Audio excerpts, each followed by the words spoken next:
How are you guys doing? Hello. I'm good. Very good.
Okay, looks like we have a quorum.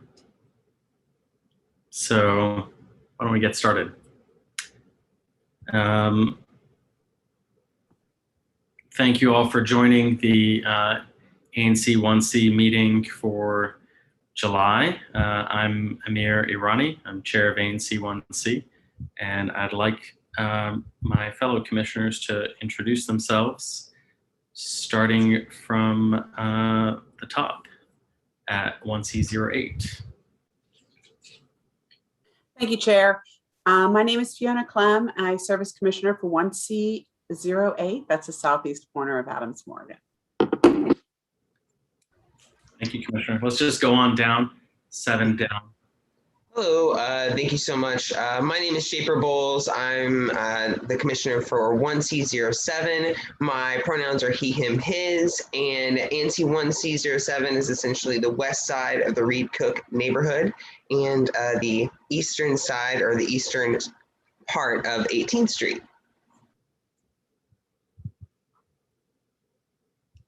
Thank you, Commissioner. Let's keep going.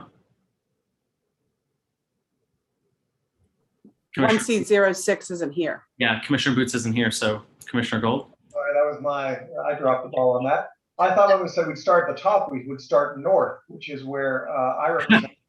I'll do that maybe one day, but that's going to be pretty tricky. But yeah, go ahead, Commissioner Gold. Harvard Street in the northeast corner of the neighborhood.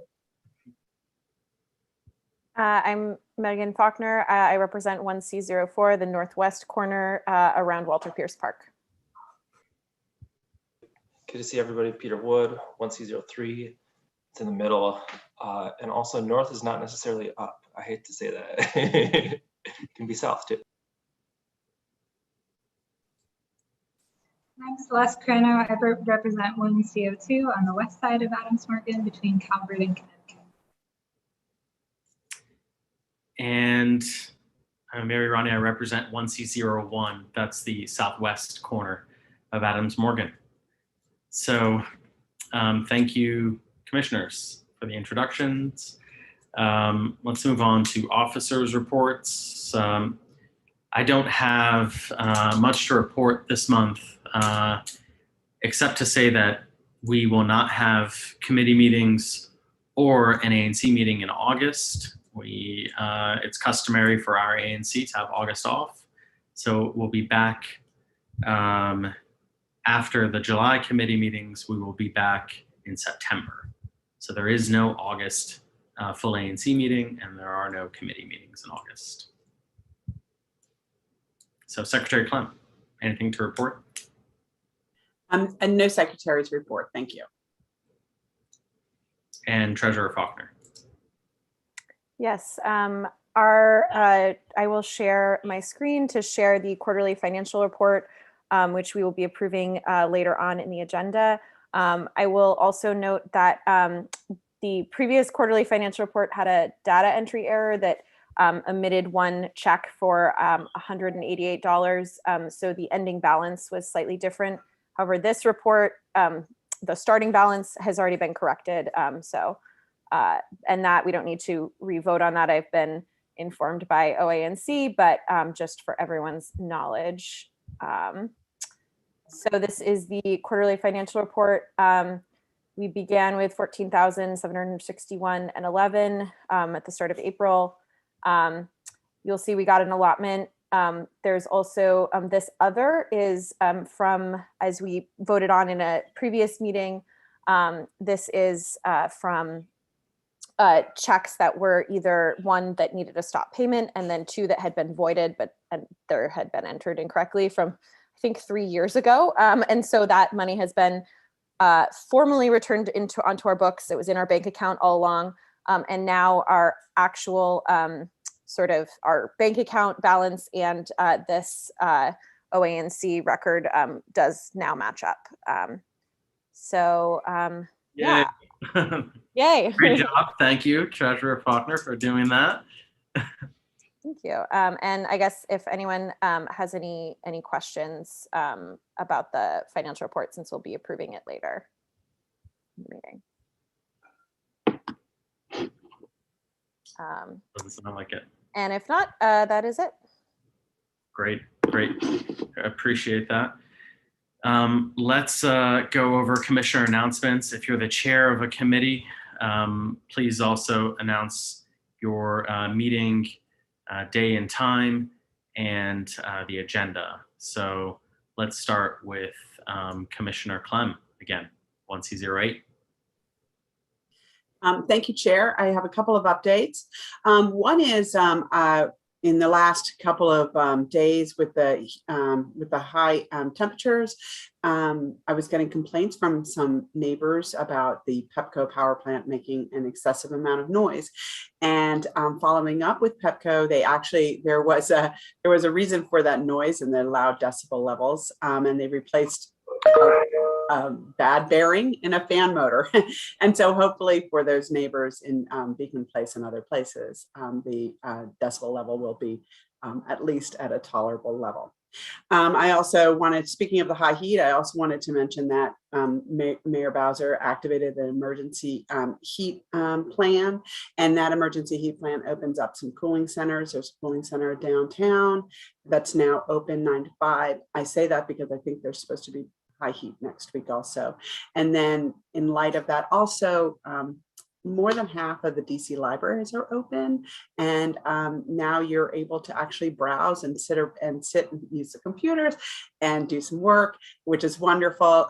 There are some mask requirements as well as social distancing requirements, but those can also be used for cooling centers if people need it. And the Mount Pleasant Library is one of the many libraries that are open, and they will be phasing in opening of libraries throughout the month. Thank you. Thank you, Commissioner Clem. Commissioner Bowles. Yes, thank you. So for personal commissioner announcements, I just want to say thank you to all of the community members and the other ANC commissioners for your advocacy for Adams Morgan and Ward 1 and DC budget priorities. The budget process is happening right now, and just a few line items. We received we're likely to receive $70,000 to renovate Unity Park. U Street corridor from 16th Street. Actually, I believe it's from 14th Street, but all the way up to 18th Street. We'll also be getting, there'll be a new streetscape there for the folks that are along U Street and the Florida intersection. I'm sure you know that is a cluster. So very exciting stuff. The residents that I'm really excited to announce this because I'm sure everyone knows, that sidewalk is super, super narrow. So we'll be expanding the sidewalk there, and then making sure that the trash delivery will also be more accessible and not so against pedestrians and folks with wheelchairs. So very exciting news. And then there's like just bigger things in the budget that were funded. Vision Zero, that there were definitely some big wins on that scape, as well as more housing and affordable housing provided by council members. So really good work, everyone. Thank you, community members who voiced their support for this. And it's almost over with, and then come October, they'll be spending the money. So we'll be looking forward to, in the next 18 months, getting a lot of these capital infrastructure projects like on the books, which is really good. And I'm sure Ali will definitely be able to talk way, way more about the recent wins from the council member's office. I also want to say I did a walkthrough with the council member and Commissioner Klim today. It was really, really great to hear how supportive that she is of traffic calming measures within the neighborhood. I know that we've like continuously beat this drum, and it seems like we are so, so close to getting speed humps and bump outs and more ways to slow vehicles and empower pedestrians to walk and use the streets in Reed Cook. So very exciting news there. In terms of ABC and public safety meetings, the only thing I have is just a public safety update from our from Commander Han Kim, who is on and will be presenting and introducing himself to the ANC later. So that is all I have. Thank you so much. Thank you, Commissioner Bowles. Commissioner Gold. Thank you, everyone. Personal announcements are all related to transportation and recreation, but they are personal and not PZT. So first of all, the 16th Street bus lanes project continues to move forward. DDOT will be starting the milling, paving, and striping starting next week through the spring. They're starting at the north end, which is Arkansas Avenue, and working south block by block, roughly 1 week at a time. This does include overnight work for milling and striping. I roughly estimated that DDOT will start working in our neighborhood around mid to late September based on their current timeline. Other DDOT and National Park Service updates that might be of interest and importance to our neighbors. First, starting next week during non-peak hours from 10 a.m. to 3 p.m., Beach Drive will be closed between Shoreham Drive, which is south of the Zoo Tunnel, and Tilden Street. This starts next week and goes through December. Southbound Beach Drive will be open to local traffic to reach Piney Branch Parkway and Porter Street. I'm not really sure how that's going to work, so be prepared for delays. Second, I know that for many of us, the one bright spot, if there was a bright spot of the pandemic, has been the ability to recreate in Rock Creek Park 7 days a week, to walk and run and bike at safe distances with friends and family. So many thousands of DC and Maryland residents have enjoyed the park since April of last year that NPS is considering keeping Beach Drive closed to through vehicle traffic permanently. This change and other alternatives will be introduced at a meeting tomorrow evening. I'm putting details of how to access that meeting in the chat. If you're unable to attend tomorrow, NPS invites you to review the proposal and proposals and provide comments and ideas from tomorrow through August 22nd. And again, details on how to comment are on the website I just put down. The Planning, Zoning, and Transportation Committee meeting this month unanimously voted to support a request for special exception that we will see later this evening. We also heard an update on a number of ANC 1C priorities from DDOT's Cynthia Tercios. The next PZT meeting will be held virtually on Wednesday, the 21st of July at 7 p.m. I hope to have further updates from Cynthia before then that I'll be able to share. And please check our website for how to access the meeting and other updates to the agenda. Lastly, looking far ahead, as you know, PZT committee meeting regularly scheduled for the third Wednesday of the month. But mark your calendars for September when we'll meet instead on September 29th. Thank you very much, Chair. Thank you, Commissioner Gold. Let's go now, Commissioner Faulkner. Yes, thanks. I actually have no additional updates since many of them have been covered ably by other folks. Awesome. And Commissioner Wood. All right, so a few things. I say this every month, but it was a busy month. It was nice. So you might have noticed there's a little bit of street seating in front of the green zone. That was fun to help with. It's nice to see that expand. Tell them hi. And so that was actually relatively simple. Colorado Park, on the other hand, as you might have noticed, has a bunch of piles of mulch. There's also sand missing. It's closed until this Saturday, but it seems that all of the repairs, I had a lot of residents sending emails for quite a while trying to get this resolved. So they've done great work. I don't think get it from here tonight, but regardless, a lot of resident outreach, which I was kind of a part of, but really this was about the neighborhood stepping up and getting some of the revitalization done. So that's good to see. So if you're wondering when the playground's open again, it'll be this Saturday. If DPR, I forget if it's DPR or DGS, maybe both, working on that. Also, I've had a bunch of people kind of routinely reaching out about the encampment on the plaza adjacent to the former SunTrust building. I'll keep it short. Please, if you're having any altercations or just even concerns, I urge you to bring them to me first. I'm in pretty regular contact with a lot of the residents there. Some of them are amazing people. Some of them I just don't know, and I hope they are too. But really, we want to de-escalate things. And just as someone who has experience with a few different encampments around town, I've seen that that's a pretty effective strategy to keeping everyone safe. People that are both interacting with or seeing the encampments and living on the encampments themselves. So those of you who have done so yourselves, I applaud that. Thank you. It makes everyone's lives a little bit more dignified. And then lastly, it's not necessarily in Adams Morgan, but this morning I went bike riding on the newest part of the Rock Creek Trail, and it connects our neighborhood in a way, and it will eventually go throughout, and it was nice to not risk falling into the creek. So I urge more people to get out there because it's federal property. It's not in our DC purview per se, but it's important, and it's nice to see that going. Great, thank you, Commissioner Wood. Commissioner Carreno. Thank you. So at the last PSC meeting, the League of Women Voters for DC presented on upcoming redistricting in DC, and they kindly shared the presentation after. I'm going to send the link through the chat.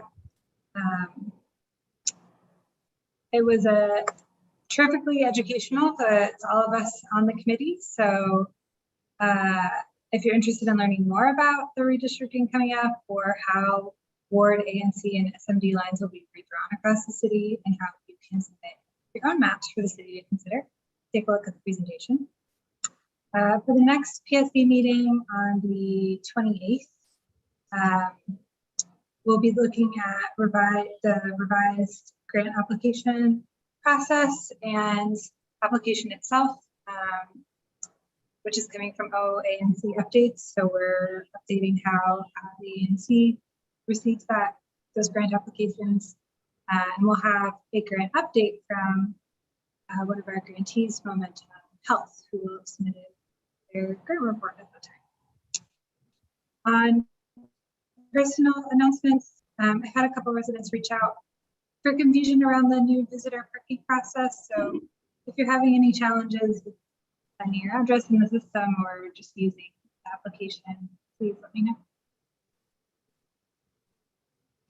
Thank you, Commissioner Carreno. And the one other thing I'll say is that we will probably be returning to a hybrid of in-person and Zoom meetings in September. There will be more information posted about this on our website at anc1c.org, but it seems likely that it will be the case that we will be in person and on Zoom, and committee meetings will be over Zoom. But you'll find out more on anc1c.org and different communications put out over the listserv and elsewhere. So having said that, let's move to Commander Kim, who has joined us from MPD's 3rd District. Commander Kim was recently, Teddy's also here. Okay, sorry. So Commander Kim has recently been promoted to lead the 3rd District. So without further ado, please take it over. Good evening, everyone. I don't know if that's good. As soon as your dog heard my name, he started barking. But I just wanted to. I'm happy to meet you all here. I'm sorry that I didn't get to meet you guys earlier. I did just get to the 3rd District in about middle of May.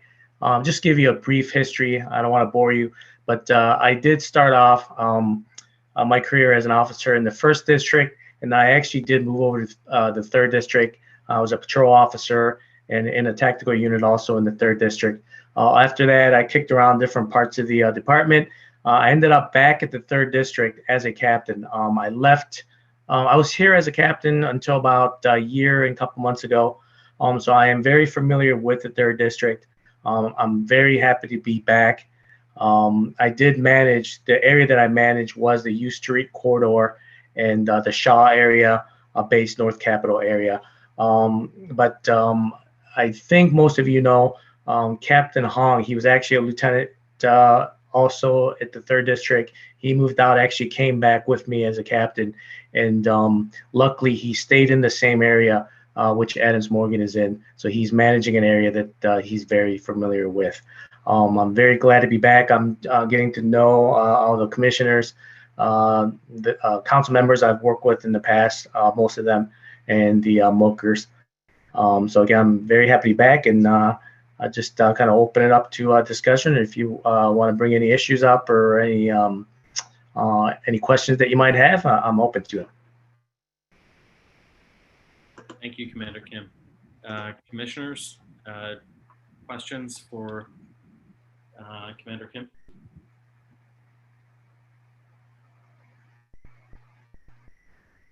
Members of the public, you can raise your hand by hitting the raise hand button on Zoom or dialing *9.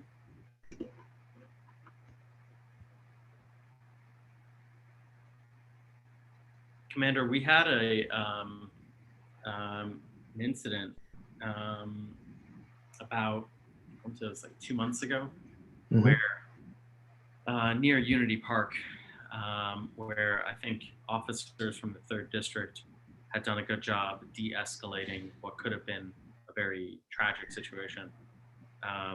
My understanding from, at the time, Commander Emmerman, who's now Assistant Chief, was that that particular officer or officers would have been nominated for some sort of recognition. Do you have an update on that? What is the incident? Can you kind of elaborate on that? Sure. So it was near Unity Park that a social worker had notified MPD of a possibly either suicidal or violent.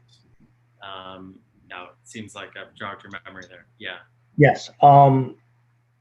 Actually, I think it was near 16th Street. Was it there? Yeah. No. I don't think so. I think it was near Unity Park on. Okay, because the only one, if you're speaking of an individual that was trying to harm himself, it was near like a fence line. Is that familiar? No. No. It might be a different incident then. Okay. It could be. It could be. So he had a knife, and his social worker had notified MPD because they were concern that he would Okay. either harm himself or others. Mhm. It was his own social worker, and MPD, responded, and I think that they saved what could have been a tragic situation. When I talked to Commander Emerone about it, he had mentioned nominating that Okay. officer. That's good to hear. You know what? I will check on that, and I'll email you with the information. Okay. Okay. And before we continue, I do want to say one of the things I pride myself on is my responsiveness. So if you don't have my information, I mean, you can Google it. I'm on the MPD website. My email, phone number is on there. If you folks have any issues, any problems that need to be resolved, you can email me, and I'm right back to you. If not the same day, the very next day. So I'll give you that promise. And a question came in the chat. Is there an update on the hit and run at 16th and U where a driver hit a pedestrian and fled? Yes. I received that question from another citizen last week. I don't have an update on that. As soon as I get it, I'll email that information as well. Great. In terms of if there's been an arrest made. Yeah. Correct? An arrest. Yeah. And I did hear, we did have another hit and run where there was an arrest made. So I don't want to give you the wrong information. So let me get that to you along with the other info you asked about. Great. Thank you. Yep.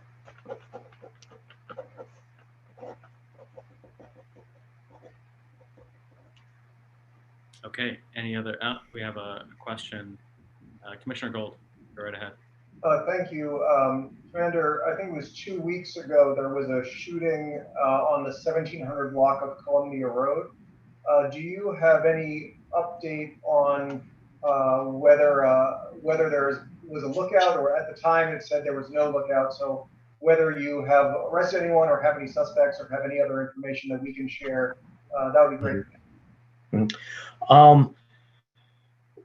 What I can share at this point was it seemed to come from some sort of altercation among some the lookout we got were very young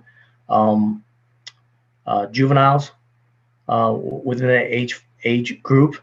We did get some vehicle information that we're looking into, but at this point that's about all I can release. But it was definitely some altercation that occurred in front of the location, and unfortunately that they used a firearm and try to come to a solution for that. But some vehicle information and look out for juveniles, but at this point that's all I can share. And thank you. And just I guess if you're able to share, obviously there's been a spate of opportunistic car thefts in which the cars have been used in crimes. Is that the situation you're looking into here? Absolutely. I'm glad you brought that up, sir. I actually meant to mention it. Looks like, and I had some stats because I wanted to bring that up because luckily since last month, I checked the last 30 days and in Adams Morgan and also that part of the city, that part of the 3rd district, we're having a pretty good month. Pretty much all crimes, violent crimes, robberies are down, but the theft from autos and motor vehicle thefts are up. And what we've been seeing, it's been really prolific. It's a lot of them we're getting where they're either Uber drivers or food delivery vehicles, and they're leaving their cars running. And we've really been trying to get the word out there.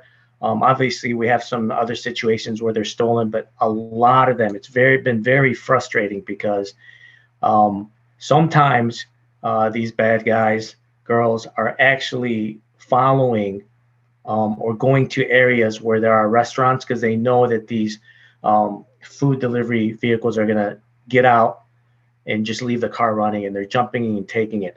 And what that leads to, and you bring up a great point, we're finding that what that leads to is they're using these vehicles to commit other crimes. So they'll get the vehicles from even other districts, or they come to 3D, take the vehicles, and then we end up seeing them committing some sort of crime. in another area of the city, and then they abandon the vehicles. So, that would really help out the community, us, everyone, if these folks can be a little more careful with the vehicles. And two horrible couple incidents, if I can bring up. I mean, we had instances where folks are doing that and had left their children inside the car. And these, folks are jumping in the car, taking it, not even realizing there's anybody else in the vehicle. So luckily we had a situation last week where we had that, and a couple of children in the car, and the bad guys realized it right away and actually drove to another location and just abandoned the vehicle and the kids. And the kids were actually fine. But it's something we got to get the word out there. And also, with all the restaurants and all the business coming back open, that's the hike in the theft from autos. We're starting to get a lot of folks visiting these nightlife areas. There's folks coming in from all over the area, Maryland, Virginia. And when they come in, they're parking these vehicles and they're leaving valuables just plainly in the vehicles. And these guys are just cracking the window and taking the items. So that's another thing. When I was here before as a captain, we did a pretty good campaign. We'll probably start that back up. Whatever businesses that allow us to, we put up signs, and then we'll go around the different areas and pass out pamphlets and try to educate folks that are coming in. Very good. Thank you, Commander Kim. Looking forward to your service for the next few years, at least, right? Thank you. 3D. And thanks for joining us tonight. Yep, absolutely. And again, folks, please contact me if you guys need anything. I'm very responsive. My email and phone that everybody should have. And Commissioner, I'll get back to you with the answers on the 2 questions you asked. Thank you. I appreciate that. All right. Moving to the next item, public announcements. So why don't we start with Ali Bobak in our council member's office. Go right ahead. Hi, how's everybody doing? Great, thanks. Great. It's nice to see you all. For those who don't know, my name is Ali Bobak. I'm the Deputy Director for Constituent Services for Councilmember Nadeau, and I cover ANC 1C. For those listening, my email is abobak, ABOBAK, at dccouncil.us, and my number is 202-531-5186. As always, your commission is very on top of it and mentioned quite a few of these updates, but as you heard, the council is in budget season. I think I mentioned this last month. We have a budget work session tomorrow, July 8th, in which the council will be discussing each committee's recommendation before final votes are taken. That will be televised and streamed online. And, Councilmember Nadeau's office has been working day and night, I can attest, to review the proposed budget and prepare our changes and amendments. Final votes in the DC Council budget will be in late July and early August. So there's still quite a bit to go in the process. And I'll post, DC Council has a budget website that I find extremely helpful. You can find the current proposed committee budgets in that if people do have interest. And, if you sign up for our newsletter at brianneknadeau.com, you'll be able to get all of those budget updates. One thing that I wanted to highlight was that Councilmember Nadeau introduced the Local Resident Voting Rights Amendment Act of 2021. This legislation amends the District of Columbia Election Code of 1955 to expand the definition of the term qualified elector to include permanent residents for the purpose of local elections. So if passed, that means that permanent residents will be able to vote in elections for mayor, DC Council, State Board of Education, ANC, and attorney generals. Just wanted to also highlight that the DMV extended the deadline for driver's license and ID card removals from July 1st to September 9th. Adjudication services will open on July 19th. All service centers will start being open to walk-ins on July 20th. And we're going to start seeing extended weekend hours for the 95 M Street Southwest location. So we've been seeing, and commissioners have mentioned quite a few issues of people getting those DMV appointments, and hoping, in about 10 days that's going to be much better for residents, but still happy to help anybody with DMV issues in the meantime. And just some community updates. Councilmember Nadeau made sure that we have funds that wanted to highlight that there are funds to reduce gun violence right now. There are mini grants and larger grants for organizations. The deadline for individuals has passed, but it's still open for large organizations until July 9th. So we're really encouraging community groups to apply. This is going to be a grant for community members or organizations engaged in efforts to reduce gun violence in areas most affected. So I'll be sure to send that link in the chat, or I'll send it in the chat. And just, wanted to highlight that Councilmember Nadeau, as a few commissioners mentioned, we're out and about again, and then in the neighborhoods and SMDs. We'll be walking through all the SMDs in the wards in the coming weeks. We were, very grateful to go through ANC 07 and 08 this morning, 1C 07, 08. We're going to be in Calorama with Commissioner Irani and Wood on Friday, and should be trying to hit all of the SMDs. So if residents have specific areas that you'd like us to visit on those walkthroughs, you can reach out to me or your commissioner. I think that's it. That was a long update. So I think that's it, unless anybody has any questions, and I'll be sure again to post the budget information in the chat, the funds to reduce gun violence in the chat, and I'll also just do one more plug for State DC in the chat as well. Great. Thank you, Allie. We appreciate that. Looking forward to the walk tomorrow. Kristen, go right ahead. Sorry, Chair, can I ask a quick question of Allie? Sure, yeah, of course. Allie, thanks so much for your constituent help recently. Were you able to figure out what was going on with service at the Triangle Park at 1800 Harvard Street? So I put in the DGS request. It's my understanding, we were talking about this today on the walkthroughs with the many Triangle Parks in the ward. Ideally, we would have consistent upkeep, every few weeks to those smaller parks.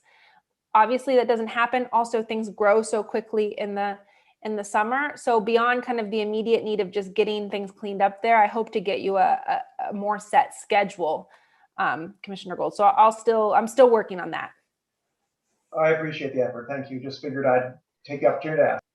Yeah, no, I think Triangle Parks are, those small parks are so important to our communities. And I know Councilmember Nadeau really wants to, she's hopefully going to get some good investments for some around the ward, but we got to maintain them. So I really appreciate you pointing that out to me, Commissioner. Thanks, Allie. Kristen, go ahead. Great. Thank you all. I have a whole bunch of stuff to tell you about. This is a busy time of year for you. I will put a link to all of our events that are coming up this month and in through the fall. So on Sunday, we have our second drag queen story time. We had a really successful first time in Unity Park about a month ago. And this Sunday at 11 is the second one. We're going to be doing these through September on the second Sunday of each month at 11 o'clock. And it was really fun. We had about 35 or 40 people participate in June. So hopefully the weather will cooperate. And this is something that the Line Hotel started a number of years ago. And we're doing it in partnership with them. They're helping to pay for the stipend that we give to each one of the drag queens. And so we thought it'd be a great opportunity to activate the park and bring it outside. So it was really well received in June. Our summer movie nights are starting this coming Monday, July 12th. It's a series of 5 movies. The theme this year is Made in DC. So all of these movies were produced in DC or have DC scenes in them, and they span a whole time frame.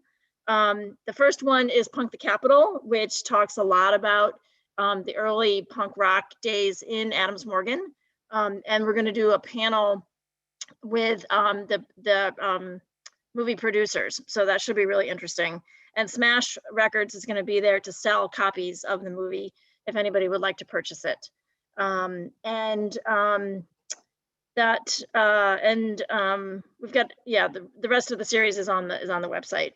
And then the book festival with Turning the Page and Lost City Books and Potter's House is going to be on August 1st. It'll be in BB&T Plaza. It runs, I think, from like 11 a.m. to 3 or so. Stay tuned for more information about that. But they're discounted books, and all of the money goes into school programs with Turning the Page and Carpe Librum. The Adams Morgan Day, I know you all know, is September 12th. Our Porch Fest is Saturday, October 2nd. That's the music festival that had really been gaining great momentum the last few years before we had to pause for the pandemic. So we're really hoping that we'll have, even more bands, more porches for this fall. And it's always a really great day. So put October 2nd on your calendar for that. It's also George Avenue and DDOT are going to be doing the street closure again. So it's a nice opportunity to go check that out in the morning and then come over to Porch Fest in the afternoon. Porch Fest will be from 2 to 6 on October 2nd. And I think that's it for our update and all of our events. And I'm happy to take any questions. Thanks, Kristen. A couple of questions I see in the chat. Any information on what's planned for the commercial building on Florida and California under the Mint Gym? Oh, I have not heard. I think there are still a couple tenants in there, but I know a number of them had month-to-month leases, and like Pleasant Pops, I think, is moved across the street. But I think Counterculture Coffee is still there, and I forget who else is still there. But I haven't heard about who some of the other tenants might be that are moving in. Sorry. And the movie, I'm not sure if you went over it. There was a question about where that is. It's at Marie Reed Field, on the soccer field. Yeah. And it starts about 30 minutes after sunset. We have to wait for the sky to get fairly dark so you can see the screen. And for the first 150 people, I almost forgot. Insomnia Cookies is donating free individually wrapped cookies. So come early and get a free cookie. Great. A couple of other questions. I'm not sure that you know the answer to this, but about Admo Day, will there be live music, vendors, and will 18th Street be closed? Oh, yeah, I have no idea. The bid doesn't organize Adams Morgan Day. We're a sponsor, and we'll have a booth and we'll be there. But yeah, I don't know the answers to those questions, but I know people are beginning to ask. Okay, Commissioner Gold. Thank you, Chair. Kristen, speaking of road closures and Porch Fest, which road did you say will be closed at Porch Fest? And I know some long streets like Lanier have multiple houses performing. Are there any thoughts on closing multiple streets during that time, right? Petworth had such a great Porch Fest that they were forced to close the streets because no one could get through. Yeah, we're not planning on closing any streets at this point. Lanier is probably going to be a little bit more spread out this year, so we might not have to worry about that so much because Adams Inn is, was sold. If some porch hosts, want to do a block party permit or the like, we would encourage them to do that, but we're not planning on closing any streets.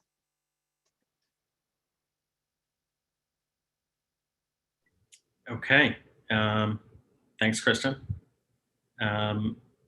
Nick. Hello, Nick Rowland, the Reed Cook Neighborhood Association. I just wanted to announce that on Saturday at Unity Park, we'll be having a neighborhood cleanup. will be posted up at 10 a.m., handing out trash bags and gloves and trash grabbers provided by the Mayor's Office of Clean City. So please come out and help beautify the neighborhood. 10 a.m. Unity Park this Saturday. We'll be going around cleaning up the neighborhood. Thank you. Thanks, Nick, for that announcement and the service. So now moving to our consent agenda. We have a couple items on there. The minutes from last month's meeting and the Q3 financial report that Treasurer Faulkner had gone over in the Treasurer's report earlier in the meeting. So if there aren't any questions, I'll call to a vote. Okay, all those in favor of adopting the consent agenda, say aye. Aye. Aye. Any against? Any abstentions? All right, 7-0.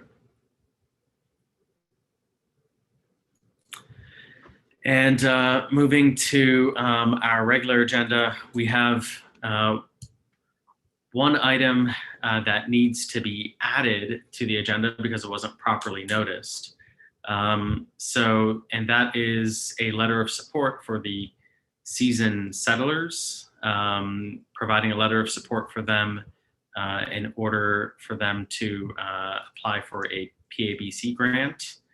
That'll be later in the agenda. What this vote is to only add the item to the agenda. So please limit discussion to just whether we should add it. And that would, the reasons why we shouldn't add it would be if there is some sort of adverse impact to the community due to it not being properly noticed. So Commissioner Gold, would you like to introduce the matter? Yes, Chair. I move that the ANC place on the agenda consideration of a letter in support of seasoned settlers using art at the intersection of Columbia Road and 17th Street as a traffic calming measure. This would support their application for a public arts building community grant. In fact, it would be adverse to the community not to vote on this matter at this time, as the PABC application deadline is this month, and Adams Morgan would benefit immensely if seasoned settlers received its grant. Thank you, Commissioner Gold. Do we have questions from other commissioners?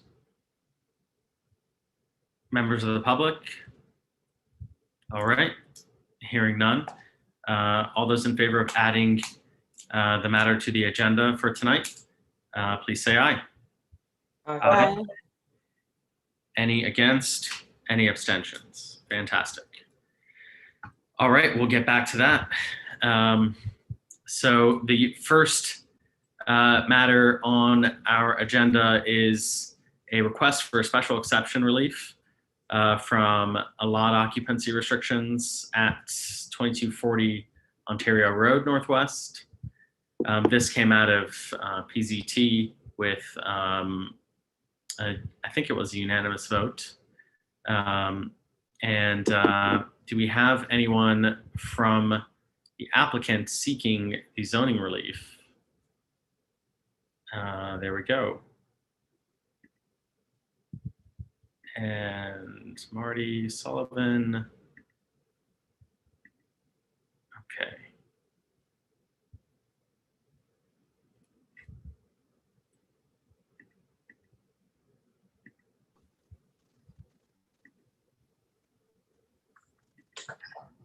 Great. Thank you both for joining us. Marty, would you like to introduce this? Sure. Thank you, Commissioner. And I'll turn it over to Michael Cross pretty quickly. The request is for lot occupancy relief, 65% lot occupancy. The building is in the RA zone, and the building itself will be built as a matter of right. The request is merely to add exterior decks to the back of the building. And so requesting 5% lot occupancy relief for that. I do believe we have 3 letters of support from the 4 residents that live on both sides. I think there's three residents on one side and a single family on the other. So there's support from both sides, 2 of the 3 residents in the one place, and then the single family owner on the other side. And I'll turn it over to Michael to show you the plans. Thank you. Great. Thank you, Marty. My name is Michael Cross. Hopefully you can see the plans. Fantastic. As Marty mentioned, we're here tonight seeking relief from the lot occupancy occupancy requirement in the RA2 zone pursuant to F 304.1. This project is being proposed at 2240 Ontario Road Northwest. It's a 8-unit apartment building, which is on the west side of the block between Florida and Colorama.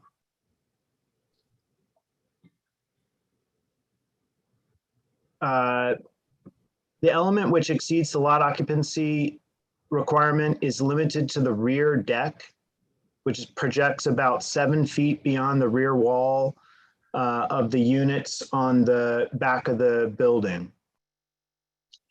The decks proposed are generally consistent with the neighboring buildings on the same side of the block. The projection minimally affects the neighboring properties as depicted in the solar studies that are attached with our BZA application. The building itself, as Marty stated, is conforming and is being built matter of right.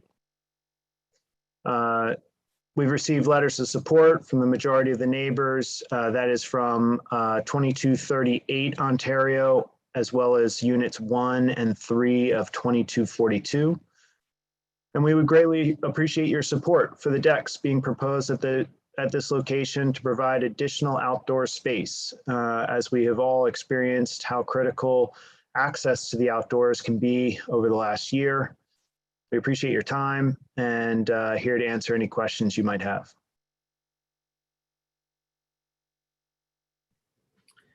Thank you, Michael. Did you have photos of the alley with, yes, that's exactly what I'm thinking. Can you blow that up a bit, the lower right-hand photo? Yeah, exactly. What are the addresses there at the top? I'm having a hard time reading that. Sure. So starting left to right, this large building here appears to be across 2 different addresses, 2248 as well as 2246. Those are those 2 larger apartment buildings. Our immediate adjacent neighbor, 2240 Ontario, is this brick building with the black balconies on the rear. I thought you were 2240. Sorry, I might have misstated. The adjacent neighbor is 2244. Oh, got it. Yeah. Okay. Our property, highlighted the property. The highlight does not represent the building itself, just highlighting the property is here with 2238 being on the far right, a single family home. Okay. And is there a representation of how far 2240 would go up and back relative to 2248 to 46? I don't know if I have it in relationship to 48 through 46. I have it in relationship to 44, which is our immediate rear neighbor that you saw in the previous photo, and that's seen here. Okay. Questions from commissioners? Thanks, Michael.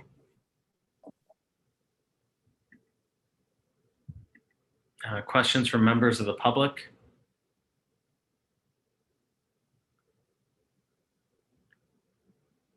Alan Gambrell, go right ahead.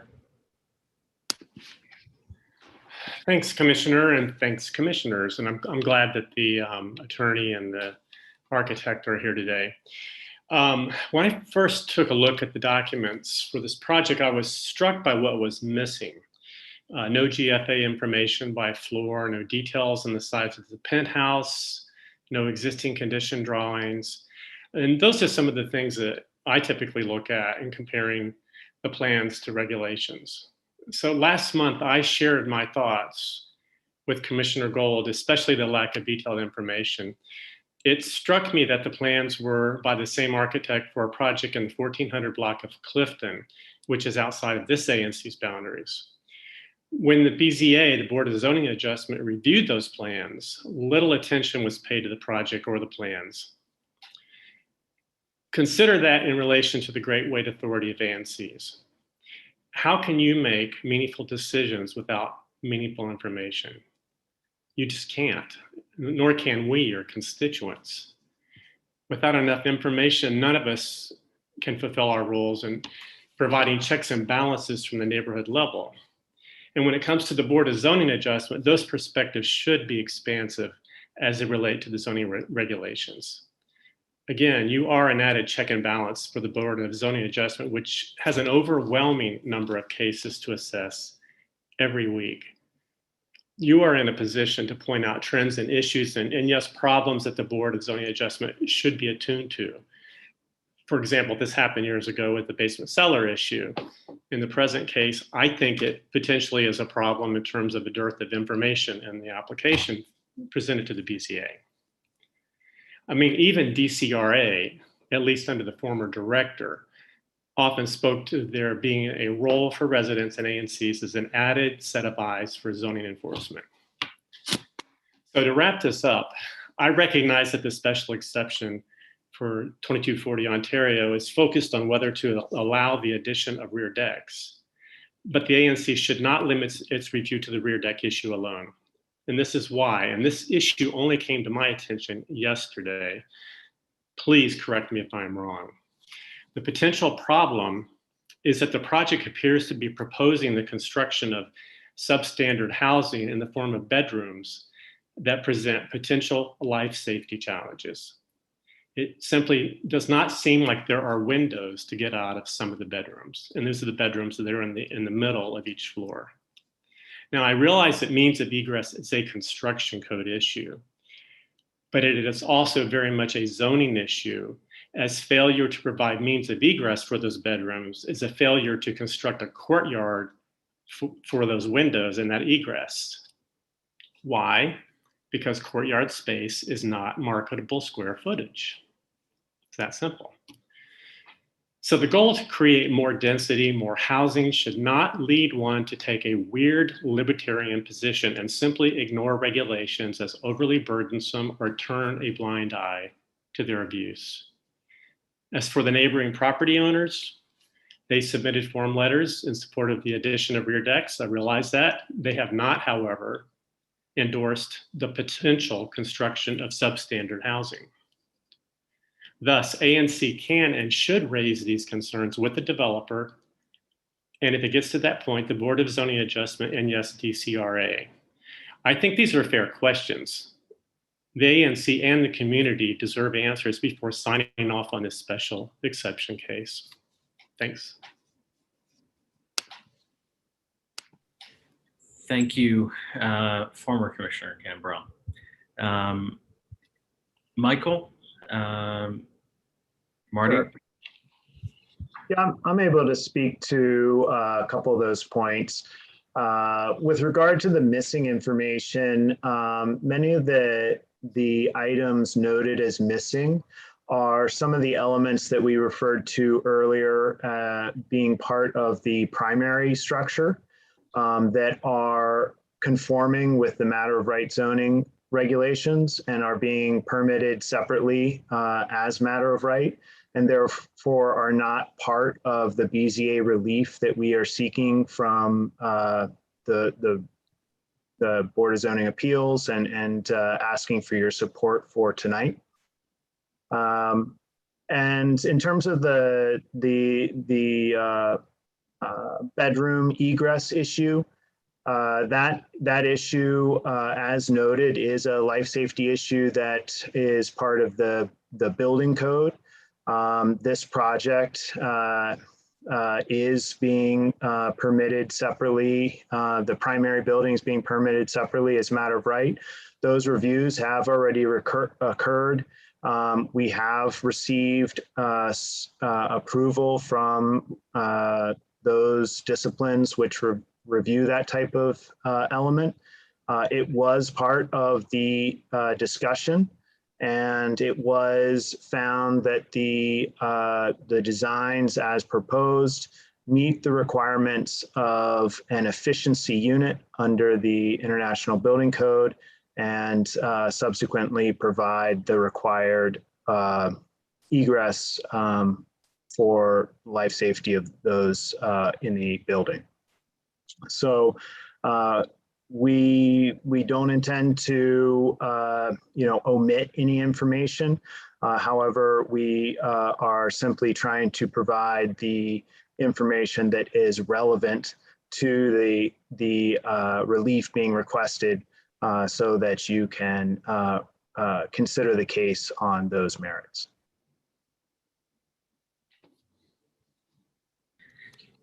Thank you, Michael. We have a few more hands up.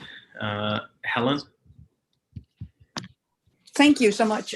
I just learned about this this afternoon, and I live across the street from this building. And it's funny, I was talking to a real estate agent who's listing my neighbors, and she said that 10 Square, there's a big sign that says 10 Square Development right in front of it. They're the ones who are the owners of the Kennedy Street building that collapsed. Just, I don't know, was it last month? I was out of town. And that was also a town, like a townhouse like this, a row house like this, being divided up into multiple units. In that case, 11. In this case, it's going to be 8 units. You're still being investigated by the city as to whether or not you are at fault for the collapse of that building. I don't understand why you're even seeking relief from any kind of building codes at this point, and or zoning codes at this point. I don't see how the ANC can support this, can even consider it, given what's happened at Kennedy Street. And this is a very similar kind of development. So and frankly, the neighborhoods in my on my block have not been canvassed on their views on this, but I would expect that most of them are very much opposed to this kind of a development. There's going to be 1 parking spot in the back. Now now, thanks to the council, that is by right, which brings me back to the other point that I've been making before here. Parking is a problem here, and the council and the ANC are letting these projects buzz through with no consideration of how this is going to affect the neighborhood. But I think the bigger point now is, why are you considering relief for owners who are under investigation now for what could be a problem with this collapse of a building in Kennedy Street for a very similar kind of project? Thank you, Helen. I don't think, I'm not sure if Michael or Marty, you have a comment there. All right, let's move on. Well, yeah, I mean, I don't know much about that myself. I know that it happened. I haven't talked to Beck about it yet. It is under investigation, and it happened during the storm, and that's I think actually Beck might be here. Should be. I thought he was on, and so Can I also? Oh yeah, he said he raised his hand. Yeah, but in response, before Beck talks, in response to the just opposition to the project itself. So I don't know that the whole neighborhood was canvassed, because I don't think that the 5% decks in the back affect the whole neighborhood. And in response to Alan's comments, I'd say, since none of them were zoning related, I'd say we did pretty good if Alan didn't find a zoning issue with this. So, and then I'll turn it over to Beck, if you could let him in.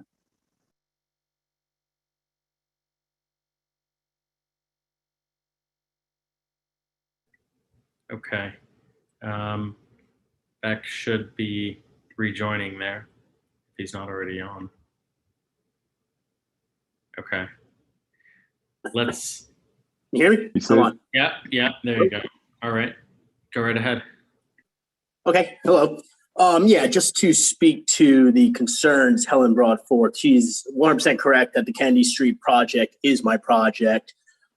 Just a couple of misstatements with what was said, though. 10 Square is not under investigation by DCRA. The project is being investigated for what exactly happened. Obviously, it was a catastrophe, to put it pretty bluntly. It is something that I can't get into details right now about, but the root of the cause with the weather and exactly why the building came down, will come out here in the next couple of weeks, probably at the latest. But I can assure you that, once again, I can't really get into details about it.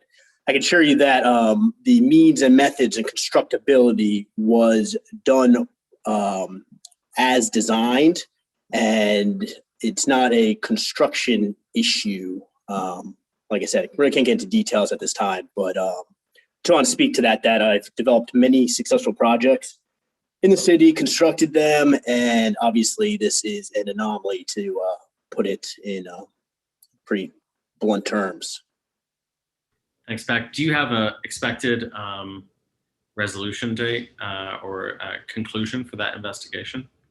I do not. There's a lot of hands in the mix between OSHA, DCRA, forensic engineers, and all that. But the investigative work has started, reviewing the design, calculations. Once we start removing debris, obviously there'll be investigations to constructability and all that. So, I mean, like I said, a couple weeks out is my assumption. Insurance companies are involved. So when I say there's a lot of hands in the pot, there are a tremendous amount of people involved. But it's clearly in everyone's best interest to move it along at a relatively quick pace.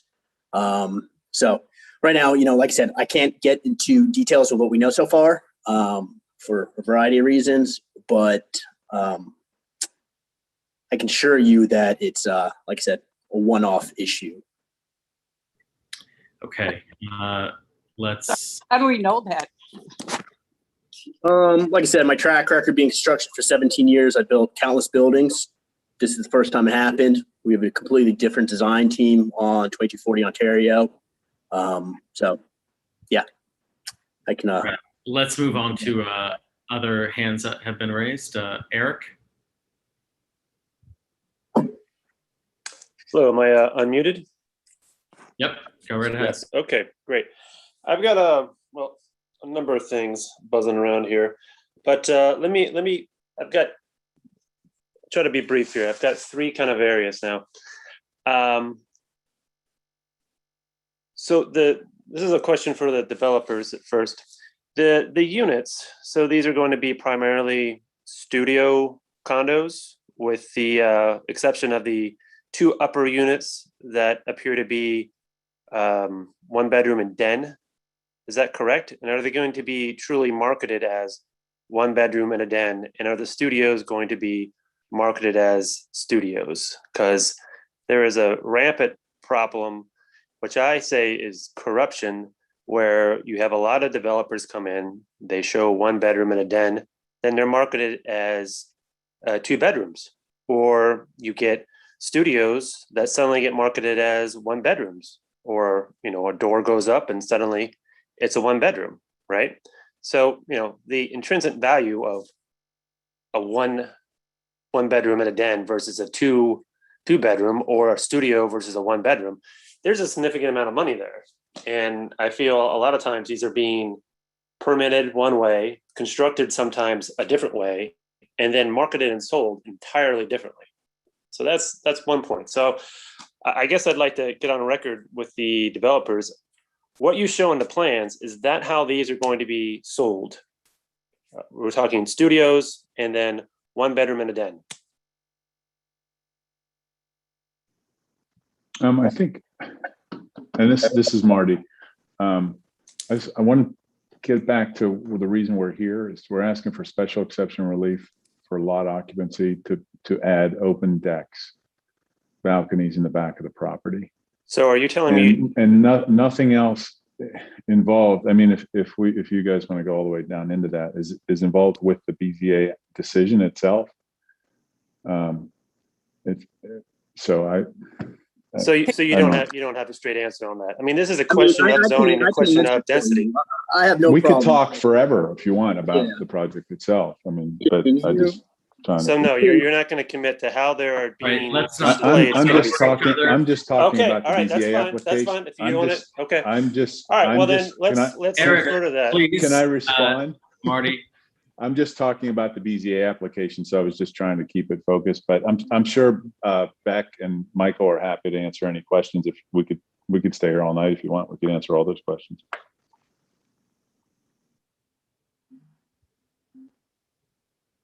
Okay, Beck, I see your mic is unmuted. Did you want to say something? Yeah, I mean, when I design projects and price them out from the get-go, they're priced as they're shown on the drawings. So obviously, this does not pertain into the BZA relief in absolutely the least bit. But, you know, like I said, I price the units based on what will be delivered on the back end. So I don't go into saying, oh, this is going to be, you know, a 5-bedroom and it's 5 studios. So I know Eric has his theories, let's call them. They're pretty inaccurate. So like I said, I sell what's on the drawings. Okay. Theory is there is I'm sorry. There's no theory in Okay, let's there are hands raised, so let's continue that process. If you have something to say, please raise your hand.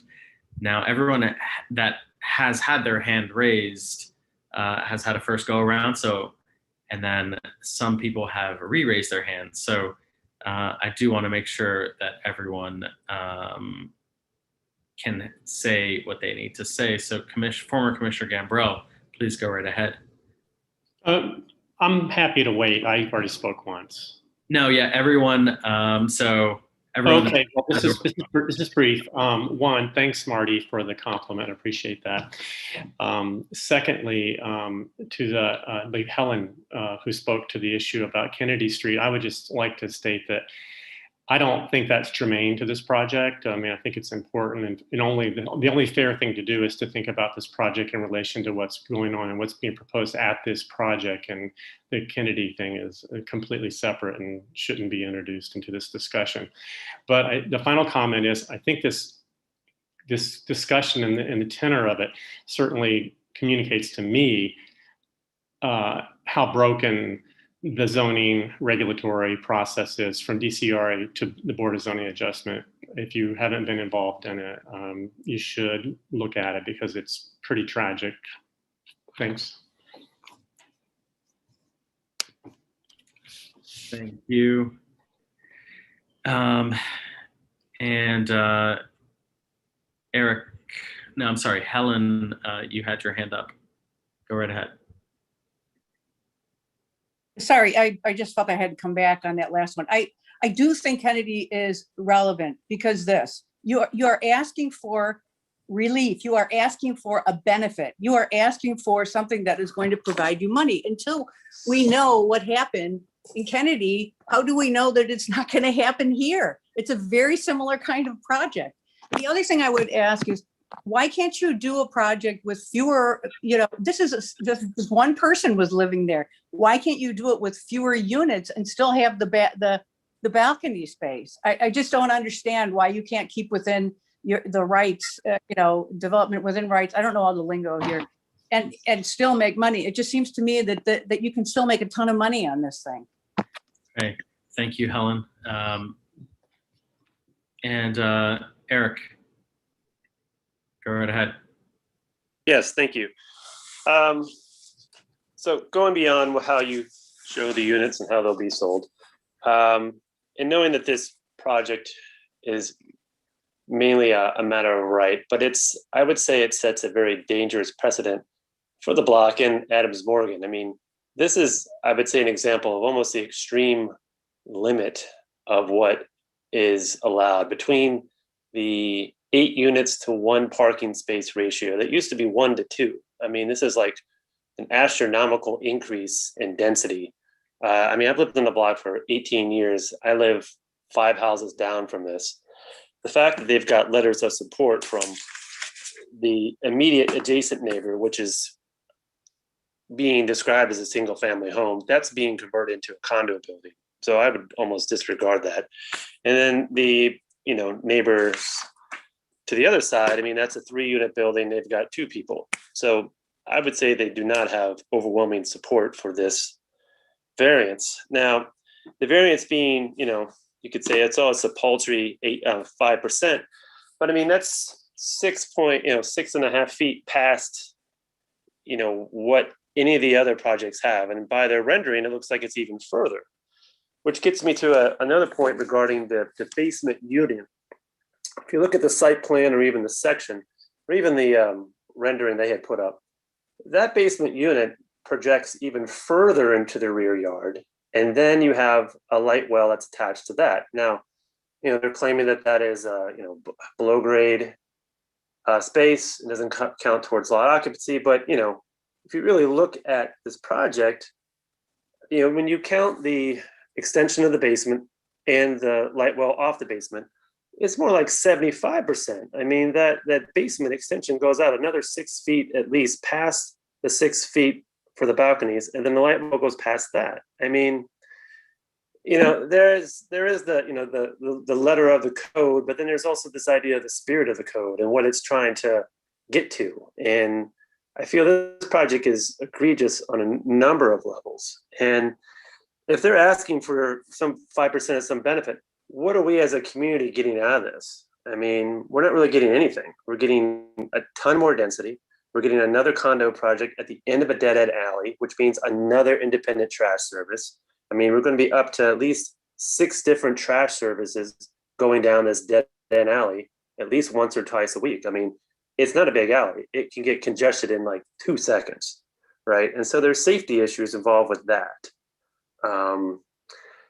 You know, I just feel like there's a lot of issues regarding this, and to try to just say we're focusing on this 5% and that's all we're looking at. I mean, there are bigger zoning questions that I think you're hearing that people are upset by, and you know, we shouldn't be cutting anyone any slack, and we should be scrutinizing every bit of this project. Understood. Thank you. Thank Eric. you. All right, commissioners. Well, first, Michael, Marty, Beck. Anything further to say there? I just want to chime in about the parking. We're actually going to be adding a second parking spot, but that's going to be done here after we get through this whole process. We didn't want to change the drawings and show it midstream and complicate the documentation, so we will actually have 2 parking spots at the rear. Thank you for that clarification. Yep. And Commissioner Gold, you have your hand up? Yes, thank you, Chair.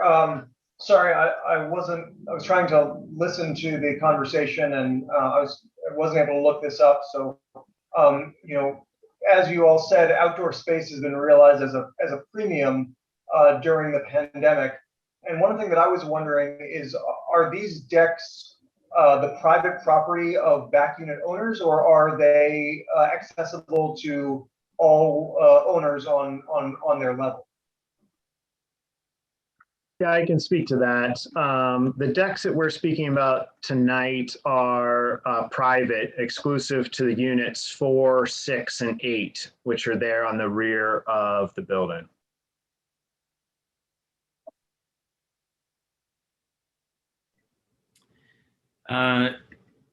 Commissioners, any further questions?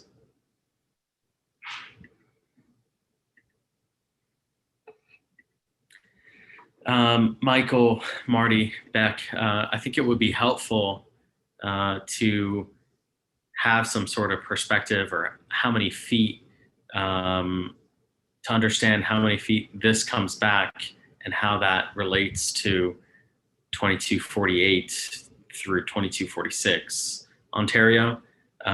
Looking at that structure, I mean, the comparison that I had was your other prior drawing showing the comparison to the neighbor That's 2244.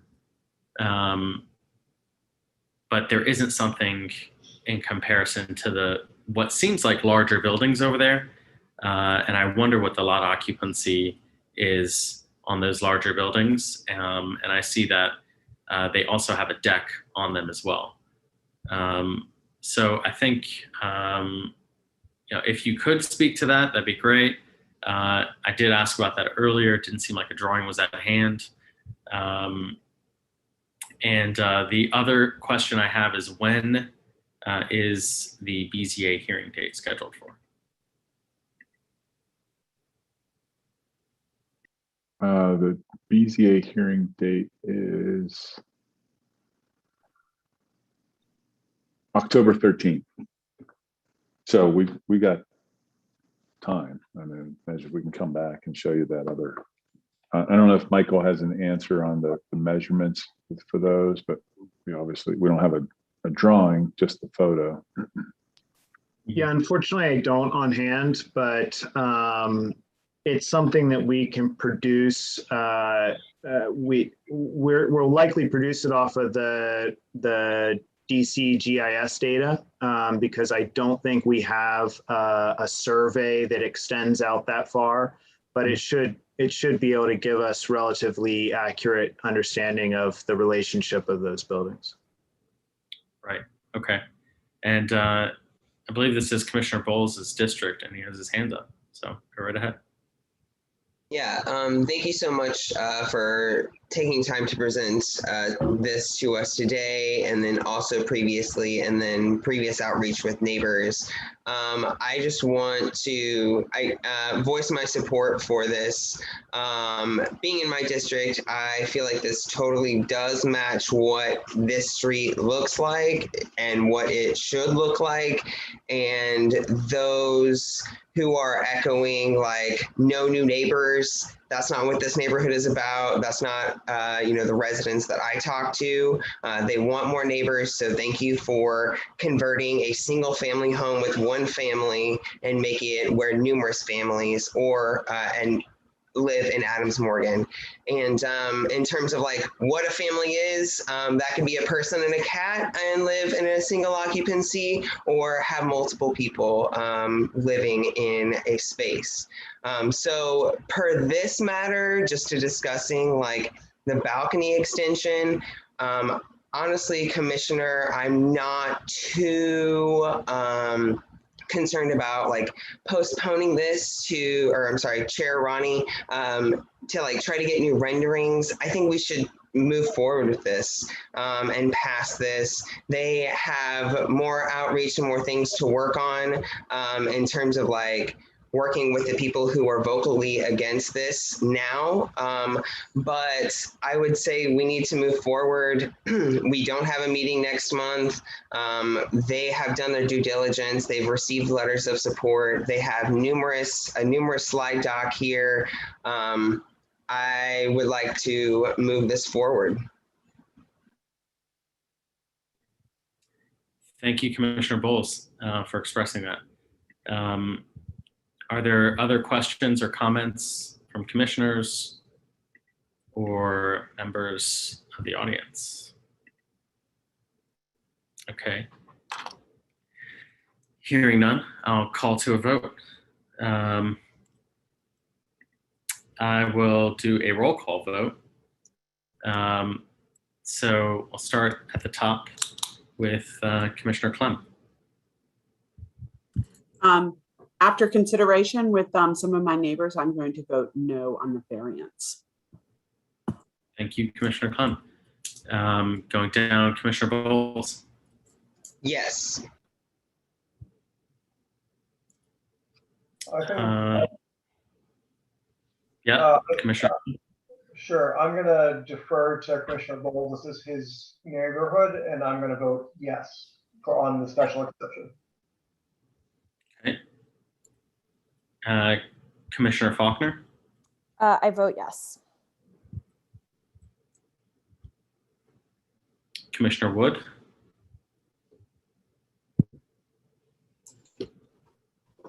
I vote yes. Commissioner Carreno. Yes.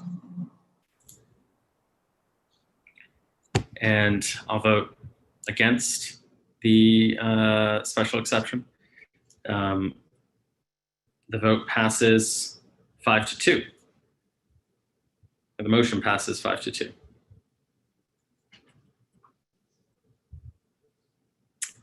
Thank you all for coming. Thank you. Thank you very much. Have a good evening.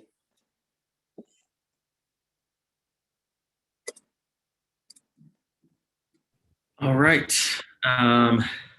Moving to the next item on the agenda, a letter of support for seasoned settlers.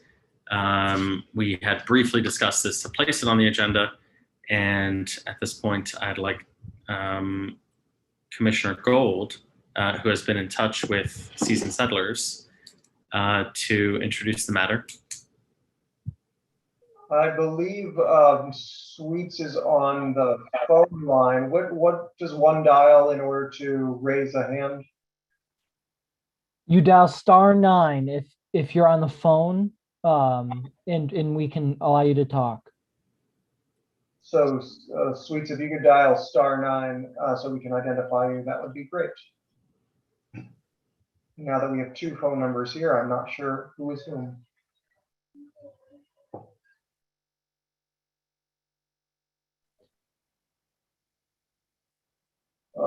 Okay, you should you should be able to talk, and to unmute yourself, you can dial *6.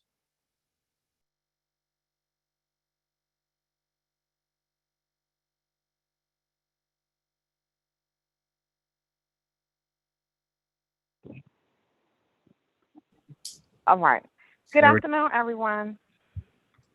Good evening. Hello, everyone. My name is Sweet Sabamba. I'm Seasoned Settlers, and I appreciate you all allowing me to speak as well as connect with you about some future plans that we want to definitely incorporate with the entire community. So, Seasoned Settlers, we provide community integrated services, which supports the overall goal of safety and injury prevention. And through our various programs and initiatives that I had spoke on prior, it is our community responsibility to work towards the collective impact of Vision Zero. So I was able to connect with you all last month during you all's ANC meeting in regards to 17th and Columbia Road, directly by the cleaners across, by the cleaners in Banfield, and what I wanted to connect with you all was about getting an approved design which would complement, support, and promote the narrative of building a traffic safety calming measure, introducing that and having that with the area. And a part of that is we have to get the support, expedited approved support from the ANC, from you guys' board. Just to make sure that will be something that we can get approved by an upcoming grant that is provided through the DC Community of Arts and Humanities. And so I would like you all support just to say, you guys would appreciate us bringing this traffic safety calming measure. A little bit about it. We have some amazing artists. One is from Graham, from Baltimore, who does Graham Projects, and we also have Chelsea, which is a local. She's done amazing masterpieces on side of the Tribute, to Tribute Collective, and we definitely wanted to keep everything locally art activated. And they, along with our artists, as well as DDOT, a few other approved vendors, we would want to definitely bring this traffic safety calming measure, which would include bump outs, flex posters, and so much more. And why did we choose the bump outs? Because they are cost effective for one. They definitely will follow up under the grant. Of course, bump outs and sidewalk curb extensions that slows the cars to make it safe for all. And I know everyone is familiar with 17th and Columbia. It's an extremely large intersection where everyone who patronizes the Potter House, your Banfields, the local ABC store, it's a hub. And so I've honestly was able to conduct a personal traffic safety assessment for over 2.5 years. And after numerous community members came to me like, we have to do something, this was me on behalf of Seasoned Settlers taking action. And luckily, I've been able to connect with Adams Morgan Business Improvement District, as well as a few other community key stakeholders, especially Mr. Zach, in regards to this. And so everyone was super on board. We would just like you all support through a letter if possible. Thank you for that. And a question I have is, have you been in touch with the Arts in the Right-of-Way program of DDOT? Yes, Arrow. Yes, we have been in touch with Arrow, as well. The grants coordinator, absolutely. Okay, great. And is there a positive reception to painting the public space from them? Sorry, can you repeat that, please? Is there a positive reception from Arrow to painting the public space? Is there a positive construction? Yeah, no, reception. Have you had positive indication from Arrow about your designs and your plans to paint the public space? Oh, yeah, of course. So DDOT did. We actually have numerous meetings which will follow up, but what we, as far as a preliminary discussion, which we've discussed with DDOT, as well as, the actual department with Arrow who makes the grants, who issues the grants, they informed us like all of our preliminary designs would pass and they would be like, accepted as far as the design. But which makes it even cooler is we would definitely want to get the community support to, assist us with, future designs, and we just wanted to make an inclusive project. So along with their input, we definitely want to consider Adams Morgan's community with their designs as well. Fantastic. Thank you. Commissioners, other questions?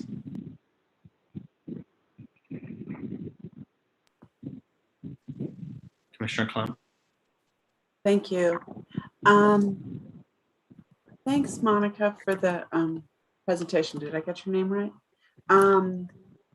Sweet. So I'm just are we supporting the art at the line, or are we supporting traffic calming measures at 17th and Columbia, or a little bit of both, or? Yes, so it will be like a little bit of both. And what we are doing is we're creating a traffic safety calming measure in the outskirts of the crosswalk, because of course we cannot we can't do anything, we cannot alter the crosswalk. So what we will do is create, we will have hire contractors to issue the bump out. And the bump out is a simple curb extension. But around those curb extensions, that's when we will do the placemaking and the arts, create the arts activation.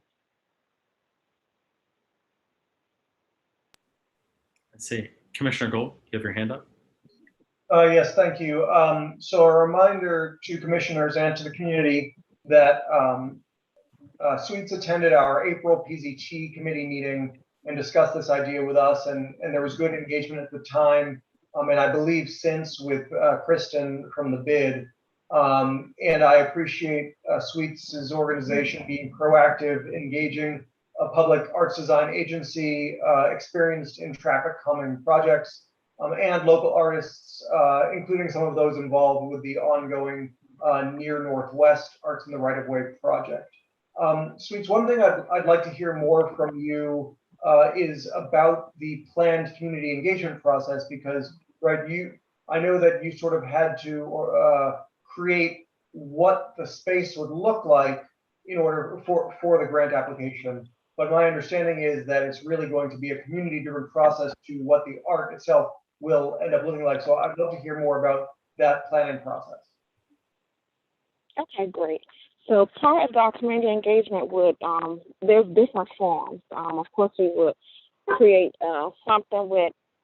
See you later. Of course, we would create something where we want to have like a meeting, and so a community collectors meeting. I know Potter's House was available to allow us to have. Potter's House was a prime location that would allow us to have an open forum for the community to have their input, as well as electronic questionnaires where the community can submit drawings. Of course, we have Cook Elementary nearby, and so we definitely wanted to have it where it can definitely be inclusive. So we can definitely get some submissions from our students from Cook, and so we would definitely consider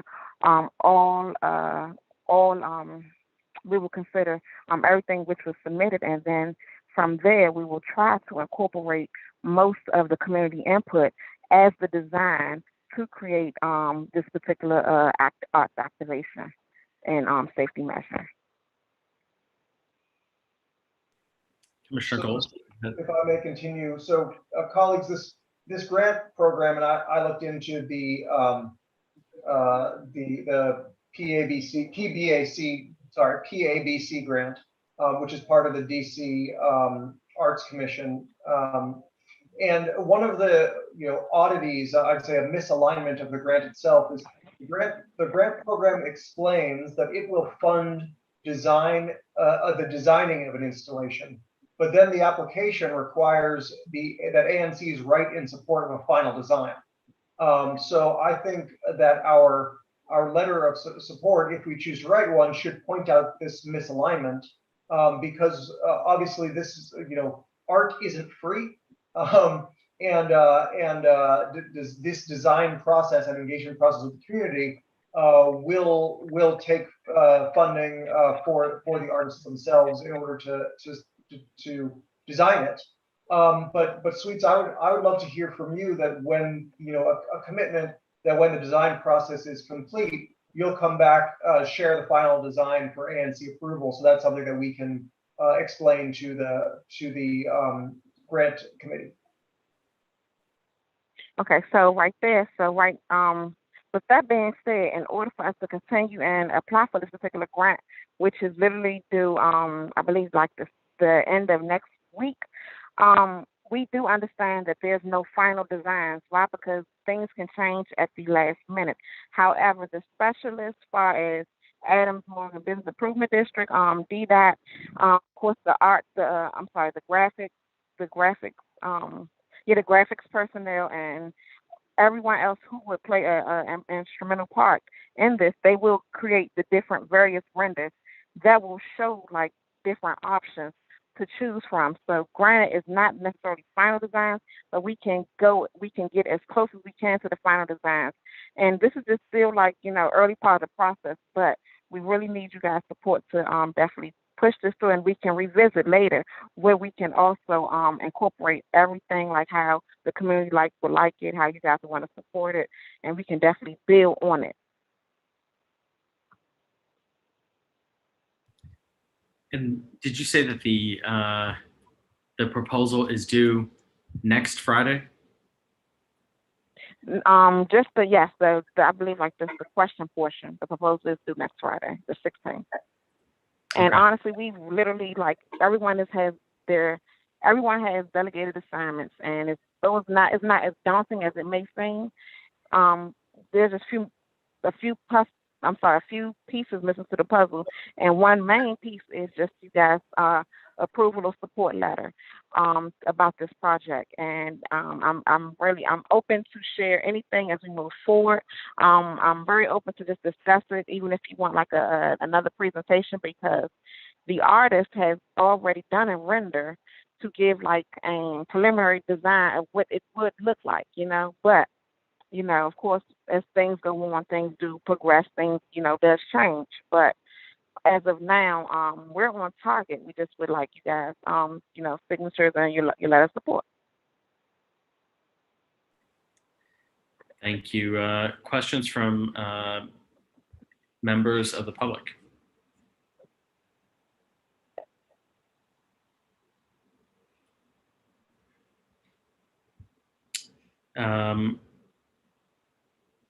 I see that there's a question about there being an overall concept, sketches. Do you have any of these things to share with us? Yes, so I'm actually on the phone right now. So, but I can send them to Mr. Gold, and he can definitely, I guess, distribute it to you all. But we do have actual a render. We have a few renders that we have to submit. So once I gather the renders from the actual artist, I don't have no mind with sharing with you all. Okay. Okay. I mean, I'm in favor of the art in the public space. It doesn't seem like we have a lot of information right now to go on. Commissioner Bowles, you have your hand up? Yeah, thank you. I was just going to say, I support this project with or without concepts or designs. It seems like they're going to be doing a community-based approach to gather that and to make final like considerations and design choices, working with RCNA to get scooter corral designs. It was ridiculous, and it took way too much to just get simple pedestrian, like friendly art designs. So I say we need to approve this, and this is good. Thank you so much for your time doing this. I appreciate it. Thank you. Commissioner Gold? Yes, if you'll allow me, I think I can share it's a very rough rendering of, let's see, of where this will be placed. And so right there, as Sweets noted, there's no art here at the moment because the art design will come. And I know that they've had conversations with the bid because there is there is currently a scooter corral in one of these blue squares. But essentially what the project would do is create public art in these teal sections that would create bump outs and lighting at the crosswalks at the corners. I know I've seen at these crosswalks at Columbia Road, fathers and children trying to get across the street, and like the father having to run out into the middle of the crosswalk and wave his hands to get cars to be able to see that he has little kids coming through. And so this sort of a project is beautiful. And I look forward to a conversation about what the art will look like, but the creation of space to create visualization is exactly what we. Fantastic. Thank you for thank you very much. providing that. Commissioner Gold. And more sample more samples can be found at the artist's website. His name is Graham. His name is Graham, and so you guys can look up Graham Projects. That's just so simple, Graham Projects. And he have like an enormous catalog of something super similar what we can potentially bring to the area all throughout his website. And again, you can follow him. You can research more about that particular artist and the potential of what we can bring to the community at Graham Projects. Great, great. Thank you. So seeing no other questions, I'd like to move to a vote. All those in favor of this letter of support, please say aye.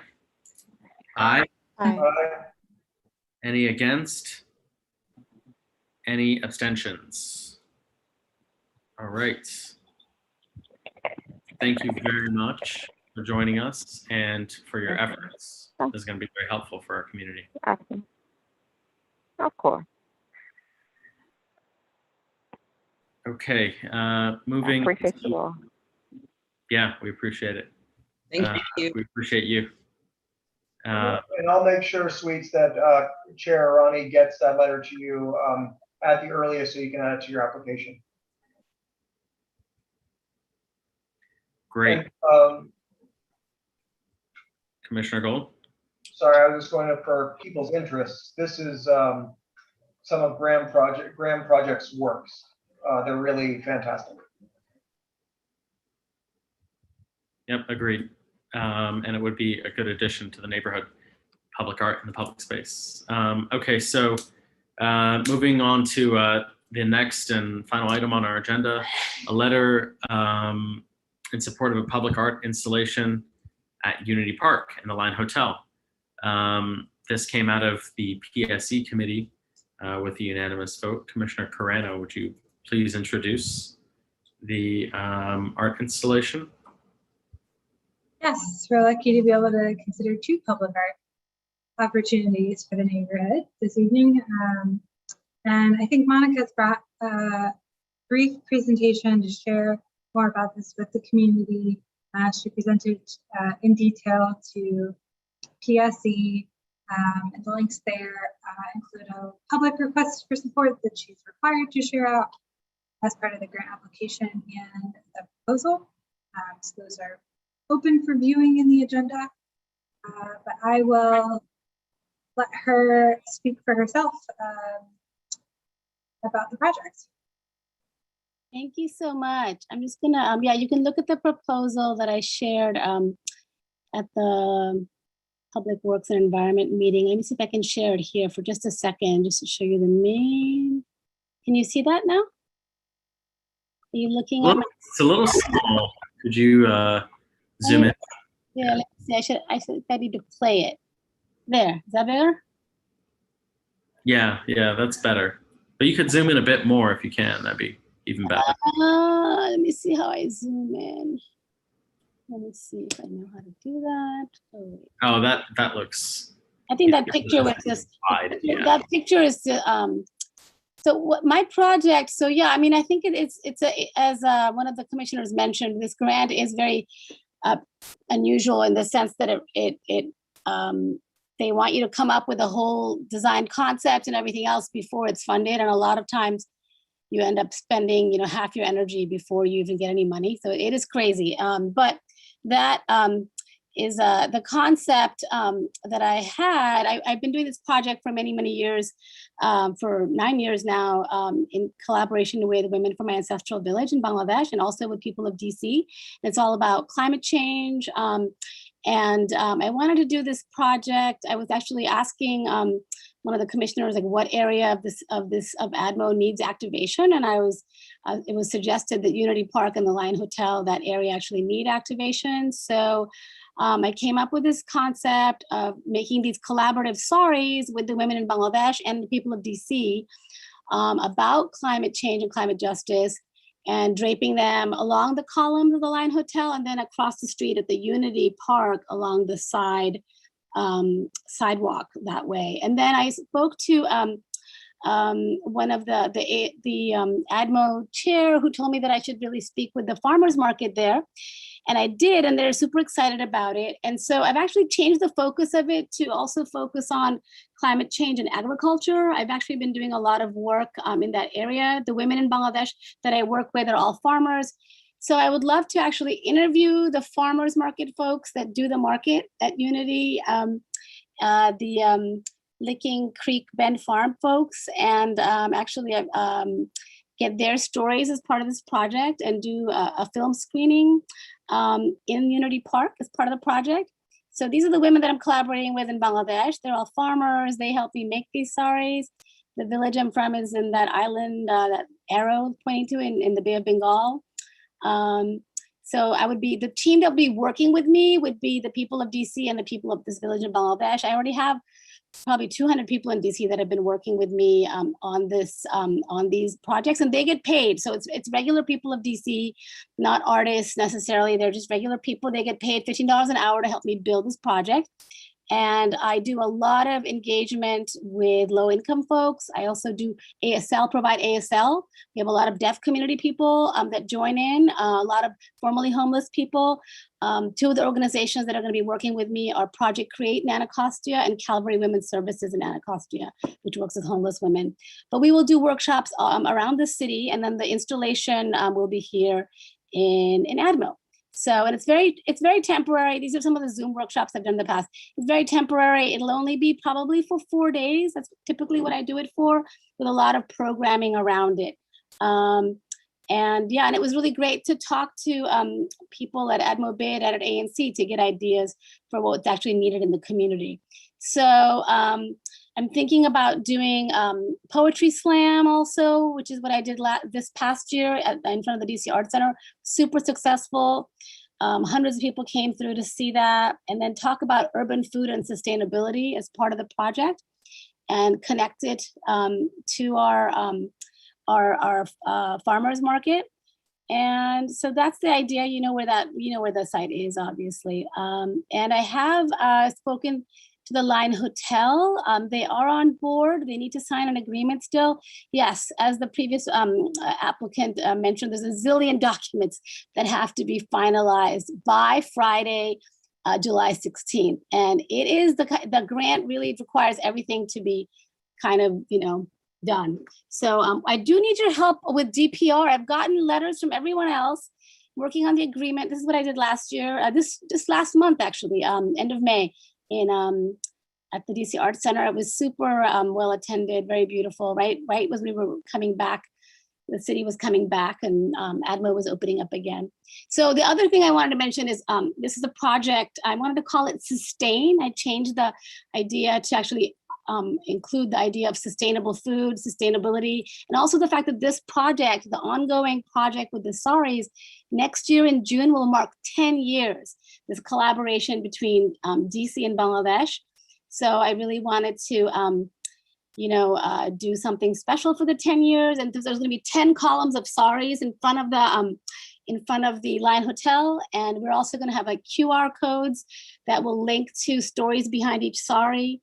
I'm working with a curator, Sarah Tangi, to make this super accessible, super a beautiful concept. And I'm working with a couple of local POC filmmakers in DC to put together also this little film about climate justice and food insecurity and sustainability that I hope that we can screen in the Unity Park as well as part of the project.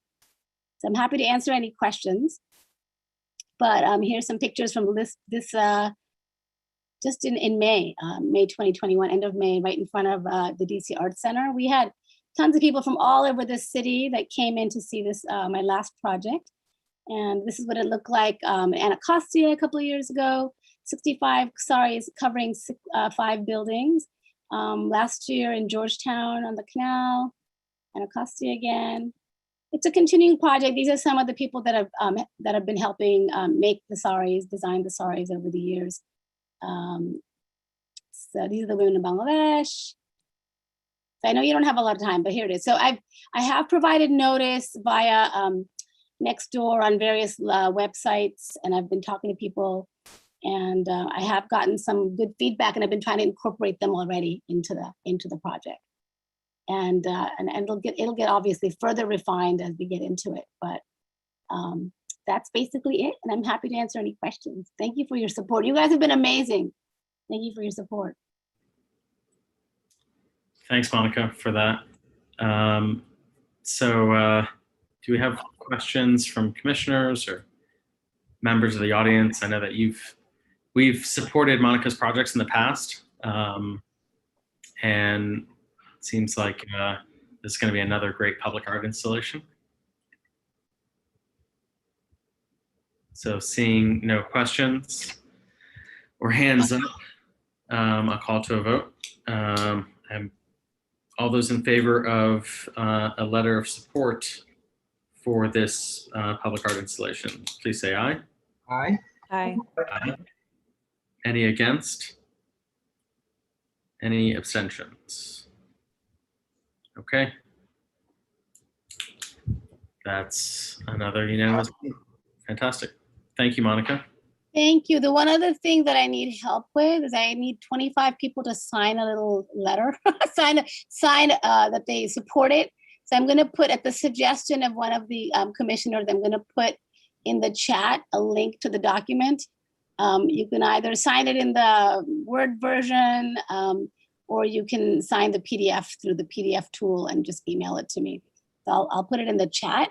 And the other, Peter was trying to help me, Commissioner Wood was trying to help me connect with DPR. And you were right, the DPR people are not getting back to me. It's been like over a month.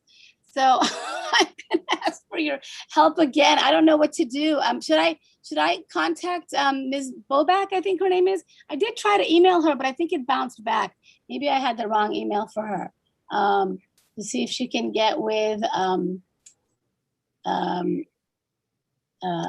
Council Member Nadeau to try to Help us through DPR. yeah, Yeah. I just haven't even responded to my email, and I already have I got a letter from DCRA, 3 weeks ago. I've had a letter from other people, but no response at all from, yeah.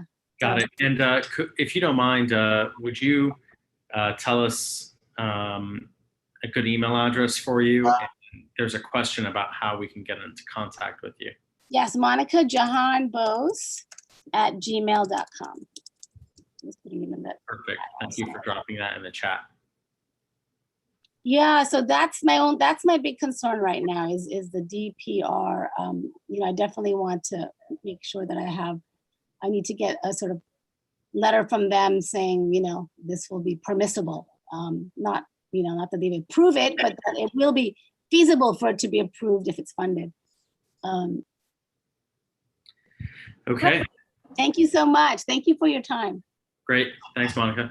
Okay. And that's the last item on our agenda tonight. So thank you all for joining us, and